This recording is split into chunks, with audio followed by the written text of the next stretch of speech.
Grand Rising. So, first of all, note my Grateful Dead T-shirt. I also have some Jerry Garcia ties. Um, all right. When I did my ancestry podcast, I forgot to mention something that this came in there, and there was no explanation about what to do with this. So I had no idea what to do with this. So I guess I'll just put it in the um, land waste pile because it's not recyclable. The other funny thing is I was looking for the kit that I was going to mail, and I couldn't find it any place in the usual spots. And then I listened to a little voice that said, check the recycle bin. So in my recycling overzealousness, I had indeed thrown it in the recycling bin, which was out on the curb for pickup. But fortunately, I discovered this before they came and picked it up, and I went in there, and there it was. I just had to share that with you. Now, the funny thing is that I just got back my report from UC Davis. I'm part of the UC Davis Alzheimer's study, and they evaluated me and said I had um normal cognition, sorry. So hey, I guess it's just the ditziness of a person who's going to be 69 in a month. But it also was a lesson that I needed to slow down and be careful and not move so fast. The other thing that the Alzheimer's study or evaluation revealed is my A1C levels are normal. That's your blood sugar, and improved from last year. They give percentages which mean nothing to me, but my cholesterol levels were normal. Um, my homo cysteine levels were mildly abnormal but improved compared to last year, and they're saying that there could be a vitamin deficiency and that I should have my folate and thiamine levels checked. Now, I did have both of those checked. The other recommendations were eat a healthy brain diet, limiting red meats. Great, because I'm an aspiring vegan. Increasing fruits and vegetables. Exercise about 150 minutes per week as tolerated. I had been exercising at least 180 minutes a week, 30 minutes a day, 6 days a week. But I recently decided to up that to 40 minutes a day, and I'm shooting for every day. So 280 minutes per week. It said to prioritize restorative sleep, continue using your CPAP every night. It's kind of interesting. After 100 days of wearing it consecutively, the last 2 nights I haven't worn it, but I'll get back to that tonight. Stay engaged cognitively, excuse me, with puzzles, reading, or other activities that challenge your brain.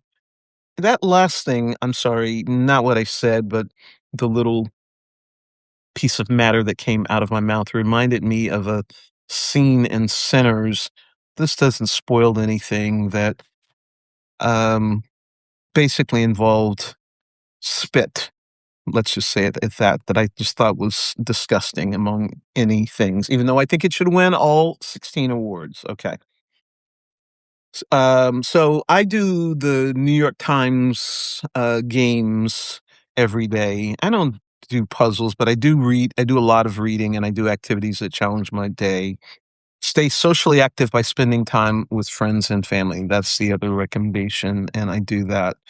Um, so that was a that is a bit of good news. Hi, Claudia. The other thing is I got I'm in this great group and it's called Embrace Your Artist's Way, and we use the book The Artist's Way, and we met for 12 weeks weekly and discussed each of the 12 chapters, and that time has ended, but we agreed to still meet and meet for a 90-day period biweekly.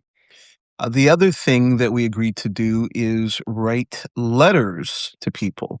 So I wrote a letter to my person who wrote me a letter back. Isn't this beautiful stationery? Yes. And then I got a letter from someone just in time. No, I'm sorry. This is my card to Spencer Christian, who had heart surgery that I've got to do. I got a letter from someone that really opened my heart at a time when I allowed somebody else's um, view of what I was doing to influence me and kind of bring me down. Um, which brings me to another thing. I actually printed this out. I was reading this piece by a Buddhist group on Facebook called The Freedom of Lower Expectations. And I'll just read it. Much of human suffering is not caused by what happens, but by what we hoped would happen from others. We expect understanding from distracted minds, loyalty from unsteady hearts, consistency from changing people. And when reality does not match hope, disappointment feels like betrayal. The Buddha pointed gently to this truth. Attachment to expectation is a subtle form of craving. We suffer not because people fail us, but because we insist they should not. Expect little from others, and resentment loosens. Expect presence from yourself, and growth deepens.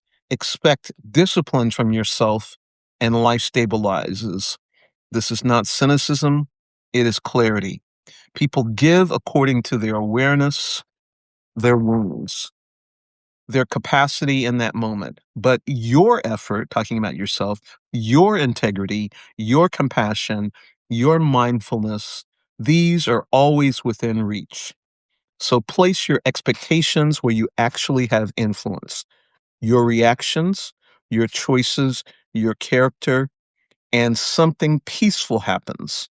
You stop waiting for life to behave perfectly before you allow yourself to be at peace. Because happiness was never hidden inside others' behavior. It was always waiting inside your own alignment.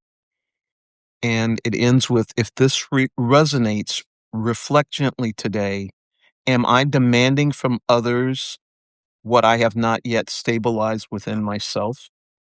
So this was really mind changing. I read this yesterday, and I sent it to my Spartner, as I call her, spouse and partner combined, and basically said, I am adopting this and having no expectations of anyone except myself.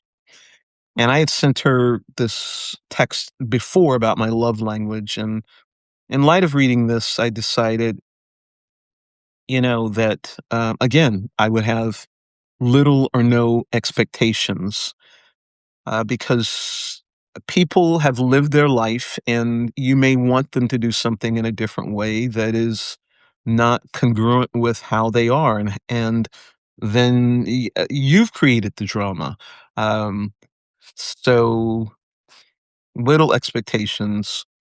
And speaking of that, the good thing is that I had little expectations that my adult children who were staying about a mile from me while my their other mother is out of town, had put out the garbage today. So I left my home at 5:30 in the morning to make sure that they did. And I left my home thinking I was going to have to put it out, but they put it out. So even though I had no expectation that they would do so.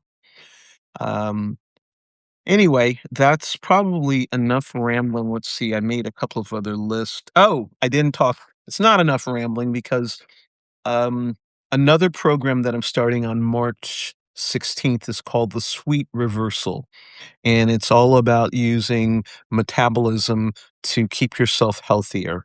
Um, it's gonna be a 90-day program, but that's a kickoff, and it's supposed to be the way that you lead your life. And it's scientifically based and it has neuroscience components to it as well. So I will end there.